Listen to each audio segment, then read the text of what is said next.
ذيل يلا حي يا مرحبا يا مرحبا ترحيب اقلطوا حياكم الله اقلطوا الله يحييك اقلطوا يلا حي حيا الشيخ عبد الله الهدلي وربعه اهل مرابط العاديات ذيل يلا حي اقلطوا مرحبا ترحيب المطر يلا حي البقاء الله يبقيكم ويغليكم.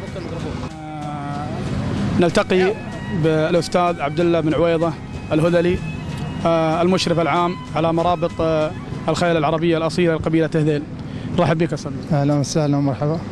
تعاونكم مع مربط الملك عبد العزيز، ذكرت فيما سبق ان مربط الملك عبد العزيز في ضراب بينكم وبين تعاون، انا ابغاك تذكرنا هذا التعاون. والله في تعاون، في دعم للنادي من مدينه الملك عبد العزيز للنادي بتعديل دعمها بخيول من نفس الخيول الحاضره الان امامنا اكيد لها اسماء ونبغى نتعرف على اسماء الخيول وعلى الفرسان، فرسان قبيله هذيل.